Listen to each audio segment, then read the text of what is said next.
Before Alexander the Great became the conqueror of the known world, his father, Philip II of Macedon, stood at the center of one of the most dramatic transformations in ancient history. Philip inherited a land dismissed by the southern Greeks as backward, uncultured, and fragmented. Macedon was not a unified nation, but a patchwork of mountain villages ruled by local chiefs, frequently plagued by tribal raids and internal conflict. Yet this rough environment produced some of the toughest warriors in the region, men hardened by constant threats and trained from youth to defend their isolated homeland. To the Greek city-states, Macedon seemed like a wild frontier, but strategically it served as a protective buffer against even more ferocious tribes, the Illyrians, Thracians, and Paeonians. For generations, these border clashes shaped Macedonian identity, forging a people with extraordinary endurance and aggression in battle. This raw military potential, however, lacked organization, until Philip returned from Thebes. During his youth, Philip lived as a political hostage in Thebes, where he closely observed the innovative tactics of the brilliant Theban general Epaminondas. These insights would become the foundation of Philip's reforms. When he rose to the throne, Macedon was on the brink of collapse, surrounded by enemies and weakened by civil war. But Philip recognized an opportunity. He quickly reorganized the army, introduced rigorous training, and most importantly, created the revolutionary Macedonian Phalanx, a military formation that would change the fate of Greece. This new phalanx employed exceptionally long spears called sarissas, forming a dense, bristling wall of spear points that few armies could penetrate. Combined with strict discipline and synchronized movement, Macedon transformed from a fragile mountain kingdom into the most formidable force on the Greek mainland within just a few years. Meanwhile, the Greek city-states, especially Athens, were trapped in endless rivalries and political quarrels. While they exhausted themselves fighting each other, Philip expanded Macedonian territory with strategic brilliance, diplomacy, and the careful use of military pressure.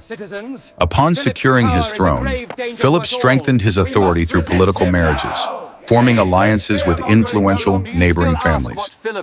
His marriage to Olympias, a fierce and mysterious princess from Epirus, was particularly significant. Their union would soon produce a son destined to surpass both parents, Alexander. By combining military revolution, strategic diplomacy, and relentless ambition, Philip II laid the foundation for the empire his son would one day claim. But at this early stage of Macedon's rise, few Greeks understood the magnitude of the storm that was beginning to form in the northern hills. As Philip built his new army, Macedonia experienced an economic transformation that shocked the Greek world. Its rugged hills concealed vast mineral riches, especially gold mines near Philippi and Amphipolis. Philip quickly seized these resources, using the wealth to pay soldiers, hire engineers, import artisans, and turn Macedon into a thriving commercial hub. This financial strength fueled even greater military expansion, but for years Athens failed to recognize the danger. Distracted by political turmoil and infighting with other Greek states, they underestimated Philip, seeing him as a northern barbarian with limited influence. That perception shattered as Macedon rapidly expanded. One by one, key territories fell under Philip's control. Macedonian garrisons appeared closer and closer to Athenian trade routes. Alarmed voices began rising in Athens, led by the fiery orator Demosthenes. In his famous speeches, the Philippics, he warned that Philip was not merely another warlord. He was a ruthless strategist whose ambitions threatened the freedom of every Greek city-state. Demosthenes accused him of plotting to destroy Athenian democracy, crush Greek independence, and impose Macedonian dominance on all of Hellas. Despite these warnings, Athens struggled to act. Political indecision, slow diplomacy, and a reluctance to unite with rival city-states made their response ineffective. Meanwhile, Philip's army continued to evolve, better trained, better equipped, and backed by unprecedented economic power. Yet Philip's goal was not simply to dominate Greece. He envisioned something far greater, a unified Greek world preparing for a massive campaign against Persia, the ancient enemy that had once burned Athens and humiliated the Greeks. This idea, Pan-Hellenism, had deep roots in Greek thought and provided Philip with the ideological justification he needed to rally support. But not all cities embraced it. Sparta refused outright. Thebes became suspicious of Macedonian growth. Athens grew increasingly hostile. These divisions among the Greeks played directly into Philip's hands, allowing him to present himself as the only leader capable of restoring unity and order. Behind the scenes, Philip faced another challenge, securing his dynasty. Though he had expanded Macedon into a powerhouse, he lacked a legitimate heir. His marriage to Olympias was meant to solve that problem, but their relationship was turbulent, fueled by political tension, strong personalities, and Olympias' mysterious religious influence.